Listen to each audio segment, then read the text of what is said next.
Sou a Mariana Jacob, apresento na TV PT o programa especial da cobertura da CPI da Covid e hoje vou mediar o programa do Pauta Brasil. Nós recebemos o senador Humberto Costa, está no seu segundo mandato de senador pelo PT de Pernambuco, é atual presidente da Comissão de Direitos Humanos, foi ministro da Saúde no governo Lula e também responsável pelos programas como SAMU 192, Brasil Sorridente e Farmácia Popular. Boa tarde, senador, bem-vindo, obrigada pela participação. Boa tarde, Mariana, boa tarde a todos que acompanham a TV PT, uma alegria poder estar aqui. Queremos avisar que o senador Rogério Carvalho não pôde participar por questões de agenda, então uma outra oportunidade ele participará. Bom, para melhor estruturar o debate, a ideia de hoje é discutir um balanço breve da CPI da Covid até aqui. A ideia é que a gente possa estruturar o programa em 4 blocos, senador, para falar de alguns aspectos importantes. A primeira parte seria para discutir a tese central do que a CPI tem buscado. A imunidade de rebanho é a tese que o governo Bolsonaro tem colocado como política para enfrentamento à pandemia. Nesse primeiro bloco, quero discutir com o senhor e ouvi-lo um pouco mais sobre do que consiste essa tese. O que o Bolsonaro busca como política de governo, de plano de governo para o enfrentamento da pandemia. No segundo bloco é trazer, então, quais foram os principais depoimentos, as principais provas que já ficaram configuradas na comissão parlamentar de inquérito para fazer com que a gente evidencie qual é a estratégia do governo Bolsonaro, que fique claro que ele tem buscado realmente a imunidade de rebanho como forma de lidar com a pandemia. No nosso terceiro bloco, para discutir o enfrentamento, essa queda de braço entre o governo federal e os governos estaduais, a estratégia governista de trazer os governadores para dentro da CPI, para discutir também o enfrentamento da pandemia. E, por último, os próximos passos, onde a CPI já chegou e para onde ela pretende caminhar. Lembrando que a CPI tem os trabalhos aí colocados para serem encerrados no início de agosto. Ela começou os trabalhos no final de abril, dia 27 de abril, e ingressa na sua 8ª semana já e conseguiu ouvir até agora 29 depoentes. Para esse primeiro bloco, então, senador, combinado este jogo, vamos falar dessa tese central que é a bancada do PT, o senhor muito bem colocado já, membro da CPI, membro da bancada do Partido dos Trabalhadores na Comissão Parlamentar de Inquérito, tem falado reiteradamente sobre essa tese central do governo Bolsonaro, que não é uma opção, não foi por acaso, não é uma fatalidade, ele realmente escolheu, é uma conduta pensada, é uma estratégia, uma decisão política do governo Bolsonaro conduzir as pessoas a uma contaminação ao vírus, ao invés de procurar a vacina? Sim, na verdade, nós chegamos à conclusão, isso é uma hipótese, né? Uma hipótese baseada, inclusive, em um estudo que foi feito pelo CPDISA, que é o Centro de Pesquisa em Direito Sanitário da Faculdade de Medicina da Universidade de São Paulo, junto com a ONG Conectas. Esse trabalho analisou mais de 3.000 documentos do governo, documentos administrativos, documentos legais, decisões que foram tomadas, além do discurso do presidente e de outras importantes figuras do governo, né? E essa hipótese, ela coloca que o governo teria feito a opção de buscar enfrentar a pandemia da Covid-19 na linha de que o melhor caminho para esse enfrentamento seria nós termos uma transmissão rápida, ampla, que acometesse a maior parte da população brasileira por parte desse vírus e dessa doença, a Covid-19, e que quando nós atingíssemos essa situação, haveria como resposta natural ao vírus uma imunidade coletiva. E essa imunidade coletiva, que também é chamada imunidade de rebanho, não é? Impediria a continuidade da transmissão do vírus, porque a maior parte das pessoas estaria imunizada naturalmente. O grande problema dessa tese, que pode até ser utilizada para algumas viroses simples, para algumas doenças simples, o grande problema dessa tese, primeiro, é que nós temos nessa epidemia um vírus daquele grupo formado por RNA, e, portanto, esse ácido ribonucleico compõe vírus que têm uma grande capacidade de mudança, de transformação, de terem mutações, de terem variantes.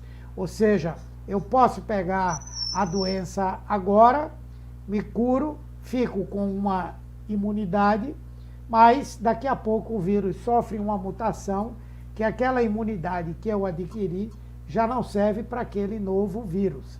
Então, o fato de ser um vírus RNA já pesa fortemente para que essa tese não dê certo. Segundo, nós não estamos tratando de uma pequena virose.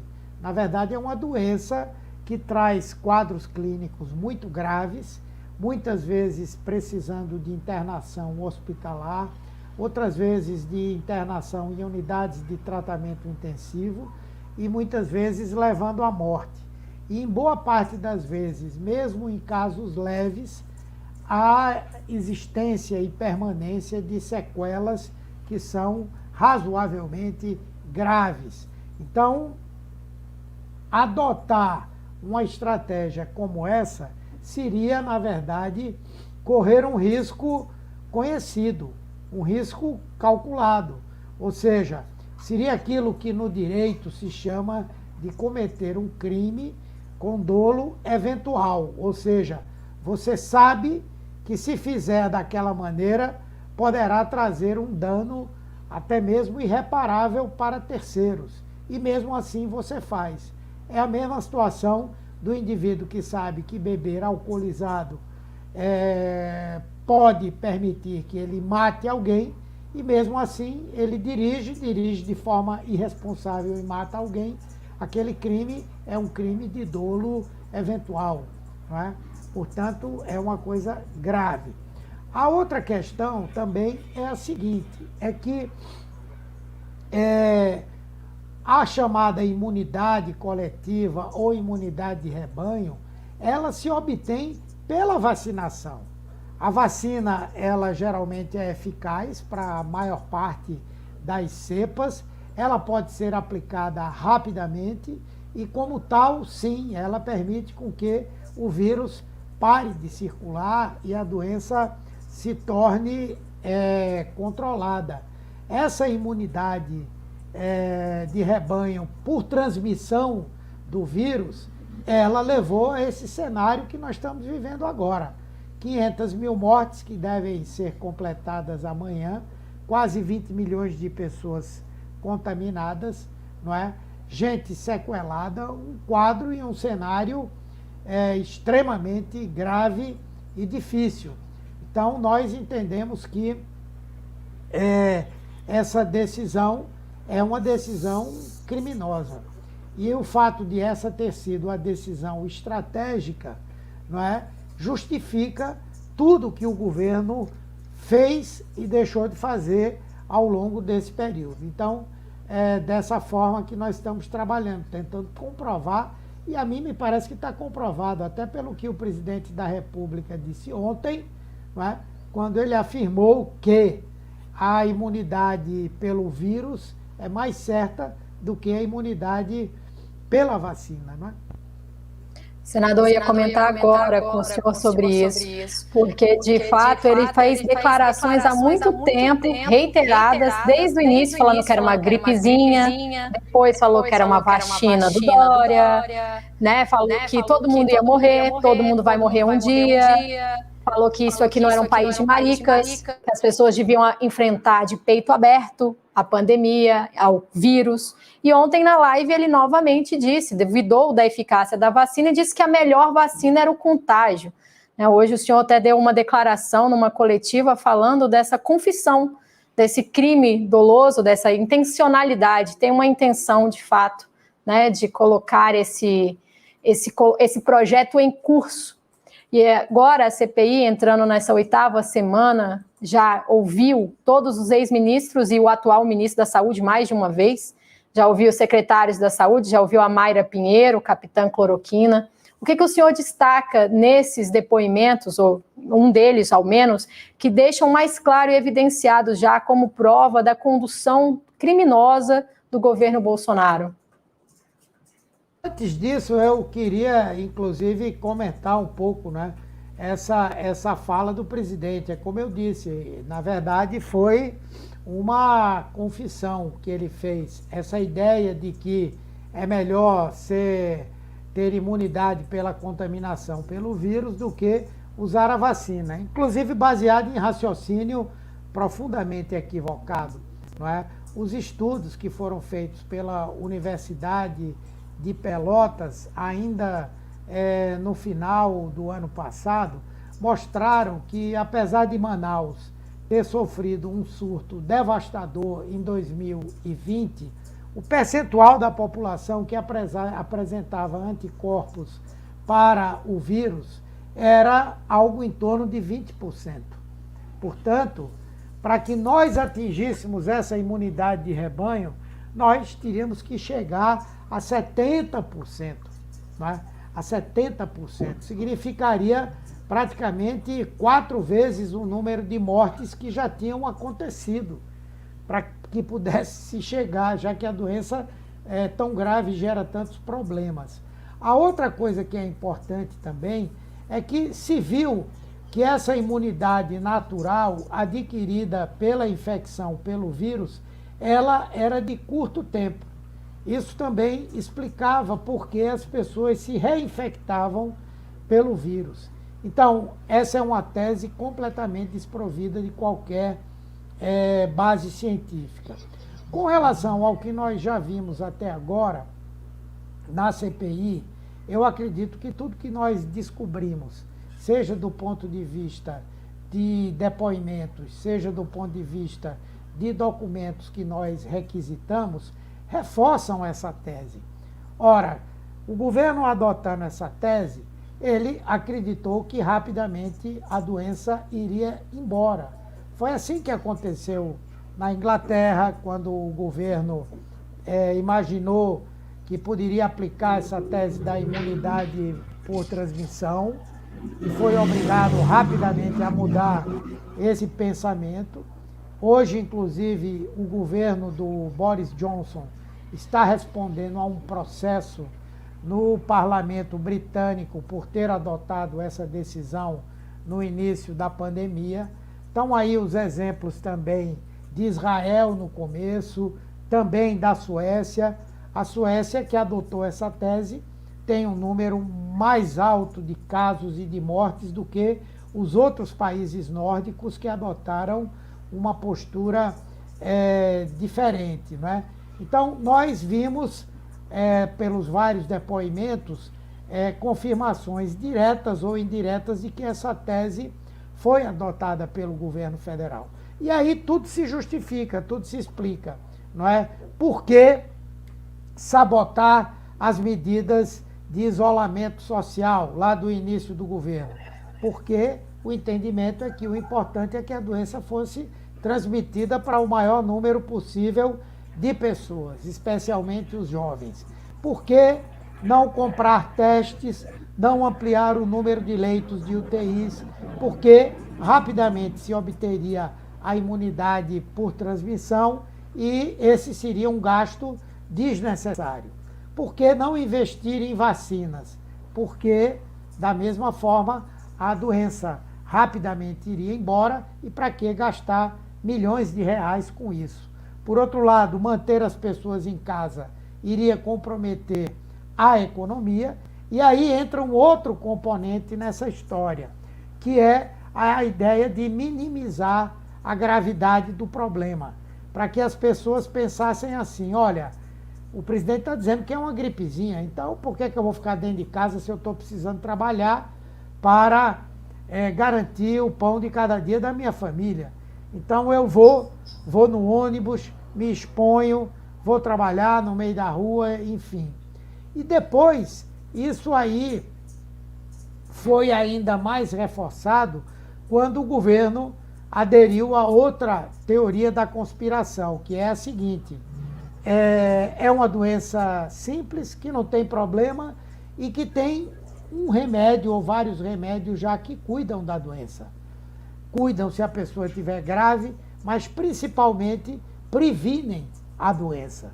Então, se eu tomar esse remédio, eu posso ir tranquilo, trabalhar, pegar o ônibus cheio, ir para a festa, o baile funk, enfim, e que é aí o tema da cloroquina, da ivermectina, da azitromicina e de outros remédios aí que são utilizados e que não têm qualquer eficácia para o tratamento da Covid-19. E, por fim, o tema das vacinas. Vocês lembram que no final do ano, o presidente da República, inspirado pelo senhor Osmar Terra, que deve ir depor na próxima terça-feira, e que é o grande defensor dessa tese da imunidade de rebanho por transmissão, não é? Ele disse no final do ano que a doença estava acabando. Aliás, toda semana ele dizia que a doença estava acabando. Ele dizia, não, isso é uma doença, 14 dias, acabou. E ao contrário, à medida que iam passando 14, 15, 20, 6 meses, a doença ia se ampliando, ia se agravando. E Bolsonaro fez coro com isso. No final do ano, o Osmar Terra disse que era dezembro, não é? O pico da doença estava estabilizado, que no Brasil nunca chegou a ter uma queda dramática, brutal. Ele ficou estabilizado lá em cima e aí disseram, agora em dezembro a doença vai embora. E aí, dezembro, novembro, coincide exatamente com o período em que as companhias que vendem vacinas intensificaram as suas ofertas para o governo. Como o governo achava que a doença ia desaparecer, o governo, então, não comprou, não adquiriu essas vacinas nesse período. Então, tudo isso é justificado por essa tese de que o melhor caminho é todo mundo se contaminar e, a partir daí, a doença é controlada. Senador, eu queria aproveitar, a fala do senhor já cobriu muitos pontos, mas é importantíssimo falar a história da cloroquina. Hoje o senhor mais uma vez disse que esse é um novo caminho que a CPI vai investigar, vai se adentrar, aprofundar sobre esse lugar, sobre a rota do dinheiro. Quem é que está ganhando com a insistência na cloroquina e nessas medicações sem eficácia? Hoje tinham 2 especialistas na CPI, o Renan Calheiros, relator, se levantou, os senadores acompanharam a decisão, não ficaram lá para ouvir médicos que defendem tratamento precoce, tratamento sem eficácia. E aí, na sequência, o senhor falou na coletiva justamente sobre este lugar, essa nova fase da CPI, para se debruçar sobre esses documentos. Na semana que vem, o senhor já adiantou, Osmar Terra virá, ele colocado aí já como o mentor da imunidade de rebanho, mas também virá o representante da Precisa Farmacêutica, que vendeu a Covaxin, o Brasil pagou mais caro por esse imunizante. Eu queria ouvir um pouco mais do senhor sobre esse movimento hoje de ter saído da CPI para não ouvir os especialistas, fizeram uma coletiva e explicar para as pessoas a decisão de não estar lá na CPI no dia de hoje. Olha, a questão concreta é a seguinte: eu acho que essa sessão de hoje nem sequer deveria ter existido, porque a ciência não tem 2 lados. Existe aquilo que é comprovado cientificamente, que se estabelece como um consenso, e aquilo que não é consenso, não é comprovado e é provado que não é comprovado. Então, não faria sentido nós darmos audiência a pessoas que, na verdade, estão apregoando ideias e tratamentos que não têm qualquer finalidade no enfrentamento à pandemia da Covid-19. Nós estaríamos dando palco a pseudocientistas, a pessoas, inclusive, que estão atuando de uma maneira a dificultar o enfrentamento a essa pandemia, não é? Então foi isso que nos fez não participar dessa audiência pública. E a outra coisa que você me pergunta diz respeito ao fato de que nós estamos começando a ver que essa ideia de prescrever esses medicamentos não é uma coisa tão inocente assim. Não é fruto apenas da ignorância, do negacionismo, né? Ou da tentativa de dar às pessoas uma falsa garantia para que elas possam assumir comportamentos de risco. Não, ao mesmo tempo, esse trabalho de garoto propaganda desses medicamentos que o presidente da República assumiu, deu lucros astronômicos a algumas empresas, né? Empresas que produzem medicamentos como a cloroquina, como a azitromicina, como a ivermectina. Algumas dessas empresas, em um ano, multiplicaram por 7 o seu faturamento em torno desses medicamentos, né? E isso não aconteceu de graça. Para que isso acontecesse, foi necessário que se organizasse, que se mobilizasse uma estrutura de profissionais médicos que prescrevessem esses medicamentos, que defendessem a sua eficácia, a sua utilidade, que dessem testemunhos de que o remédio é bom. E assim, as vendas desses medicamentos do kit Covid nas farmácias no ano de 2020 atingiu as cifras de 52 milhões de comprimidos, sendo que desses 52 milhões de comprimidos, só de azitromicina e de cloroquina, a cloroquina teve mais de 32 milhões de comprimidos vendidos, só nas farmácias. Além disso, muitos hospitais privados, muitos planos de saúde, muitas prefeituras compraram esses medicamentos diretamente das empresas para distribuir com a população. E isso significa que foi uma venda ainda maior de comprimidos do que essa que eu citei e que foi feita no balcão das farmácias. São milhões de reais que foram lucrados por essas empresas, não é? E essas empresas criaram relações promíscuas, na minha avaliação, com médicos, com profissionais de saúde, para que eles ampliassem, inclusive, a prescrição desses medicamentos. E é isso que nós queremos provar. Provar que alguém saiu ganhando nessa história. Os laboratórios e mais alguém. Né? E queremos saber quem são esses alguém. Para mostrar à população brasileira que isso não foi uma coisa inocente, mas foi uma coisa bem pensada por parte de quem dá suporte, para quem dá suporte e apoio ao governo. Sem dúvida, senador. Agora são 17h32.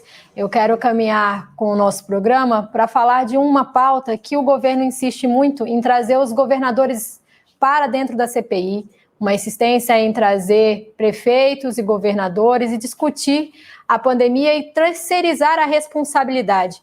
O senhor já deixou claro, a tese da imunidade de rebanho apregoada pelo governo Bolsonaro passa por esse tripé de não ter vacina, disponibilizar o tratamento precoce e guerrear com os governadores que decidiram fazer lockdown, isolamento, a utilização de máscaras. Já estiveram aqui, já passaram pela CPI, tanto o Witzel, como ex-governador do Rio de Janeiro, foi um depoimento mais contundente dessa semana. O senhor fez boas intervenções lá, fala com ele, para falar da omissão do governo federal na sua participação, né, com relação à organização dos estados para enfrentamento da pandemia. O senhor que já foi ministro da Saúde, um gestor, entende como funciona, qual a sua avaliação que tem sobre esta condução do governo Bolsonaro com relação aos governos estaduais? Bem, o governo Bolsonaro, ele se omitiu integralmente na sua responsabilidade de ser o coordenador do Sistema Único de Saúde. A União é que tem esse papel. O SUS é um sistema de saúde grande, o maior sistema público e gratuito de saúde do mundo é o SUS. O SUS ele tem uma composição que envolve os estados, os municípios e o governo federal, não é? Cada um tem a sua atribuição e o principal papel do governo federal é exatamente 2011 e também uma lei nacional aprovada pelo Congresso Nacional em 2020 que deixaram claro que o papel de coordenação do enfrentamento a situações de endemia, de epidemias no Brasil, de emergências sanitárias, é do governo federal. Mas o governo federal abriu mão disso. Ao contrário, ele queria coordenar para desmontar as medidas que os estados e os municípios estavam tomando. Foi preciso que houvesse uma demanda por parte dos governadores para derrubar um pedido do presidente da República junto ao Supremo para que ele proibisse o isolamento social, o fechamento das atividades econômicas para enfrentar as ondas da pandemia, não é? Bom, e a partir daí o governo saiu completamente do processo de enfrentamento à pandemia, saiu dessa coordenação. E está provado que a inexistência dessa coordenação produziu um número de mortes muito maior do que aquele que seria produzido se o governo assumisse o seu papel. Então, ele não assumiu o papel, ele sabotou as medidas tomadas pelos governos estaduais e municipais para o enfrentamento à pandemia, seja o lockdown, seja outras medidas relevantes e importantes, o uso da máscara. Por várias vezes o governo federal recorreu ao Supremo para tentar impedir que essas medidas fossem efetivamente tomadas, não é? E ao sentir que as medidas que foram tomadas fatalmente produziriam um baque econômico, em todo lugar isso aconteceu, só que nos outros países os governos se preocuparam em dar proteção à economia, em dar proteção à população, para que ela pudesse fazer o isolamento social de maneira adequada, não é? E aqui no Brasil isso não aconteceu. O auxílio emergencial demorou a sair, durou pouco tempo, depois ficou meses sem ser concedido e agora foi concedido num valor absolutamente irrisório, não é? Então, nós entendemos que o governo fez tudo para atrapalhar a vida dos governadores, não é? E para completar, o governo tinha que criar uma outra narrativa, que era a de que o dinheiro que foi mandado para os governos estaduais e municipais, mandado pelo Congresso Nacional, não era a vontade do presidente Bolsonaro repassar esses recursos para os governos estaduais e as prefeituras municipais, não é?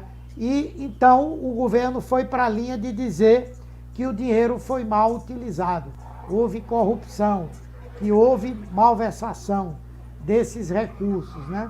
E, portanto, eles tentaram produzir a narrativa de que o governo fez a sua parte, mandou o dinheiro e os governadores e prefeitos roubaram. E é essa tese que eles tentam o tempo inteiro confrontar, a tese da falta de responsabilidade do governo federal com o enfrentamento à pandemia da Covid-19. Senador, nós estamos encaminhando para o final da nossa transmissão.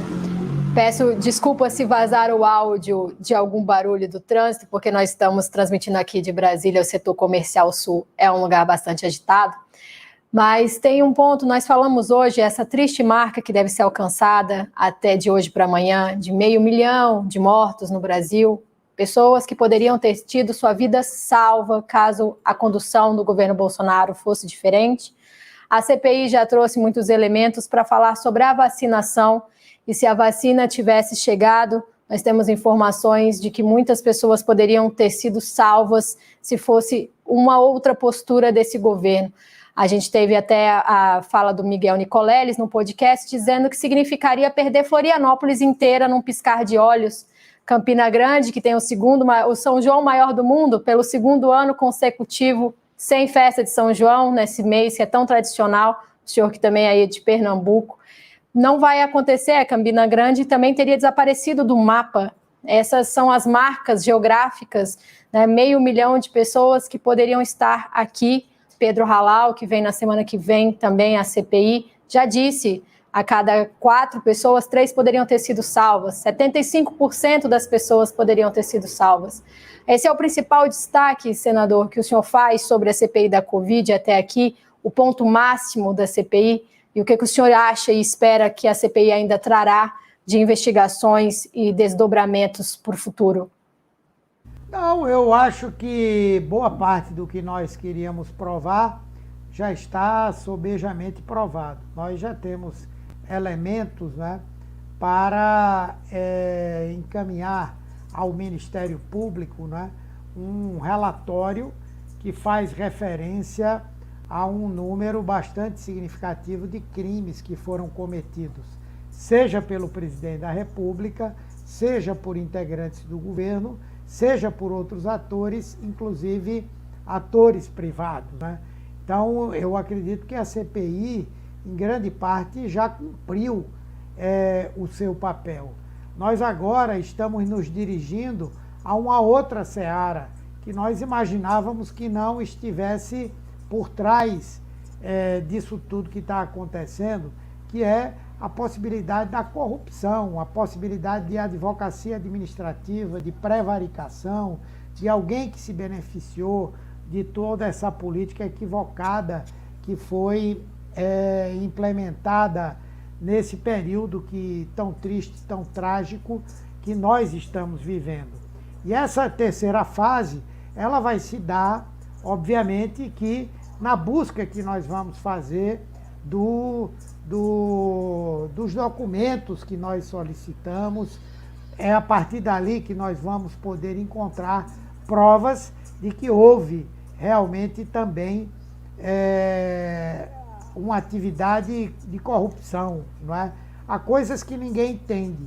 Por que é que o Ministério da Saúde, que tem uma expertise de décadas na realização de contratos internacionais, na aquisição de produtos em escala mundial, que tem uma expertise de negociação com empresas multinacionais há muito tempo, não esteve à frente da negociação das vacinas da Pfizer, que isso teve que ser feito por um integrante da Secretaria de Comunicação do governo.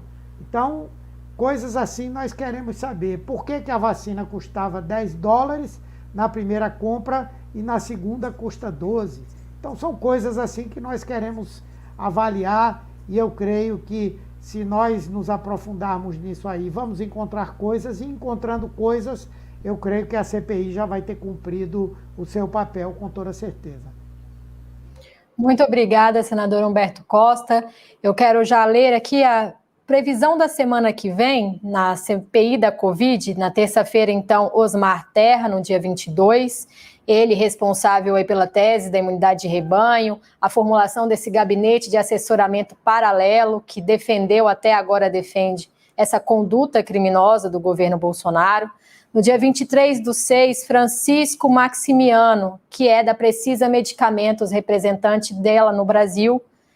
No dia 24/6, Felipe Martins, foi da assessoria internacional da presidência e também compõe esse gabinete paralelo.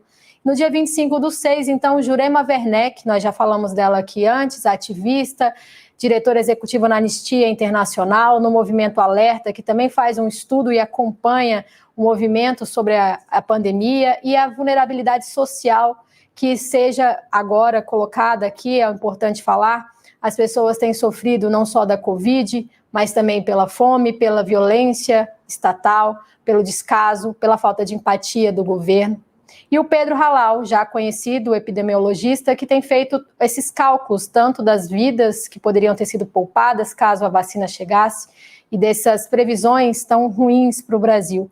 Esta é a agenda da próxima semana, a TVPT transmitirá todos os dias, como a gente faz na cobertura especial da CPI da Covid. Eu agradeço a audiência, a oportunidade de falarmos aqui, a presença do senador Humberto Costa, nosso representante da bancada do PT, nessa importante CPI, que faz um trabalho essencial para o povo brasileiro. E nos solidarizamos com as famílias que estão em luto, lembrando que amanhã o Brasil faz atos, em mais de 409 atos por todo o país, em manifestações, e que nós lembramos a importância do uso da máscara, do distanciamento social, da utilização do álcool em gel e, obviamente, da preservação da vida e da ciência. É isto por hoje, nós nos despedimos, agradecemos a oportunidade e até uma próxima.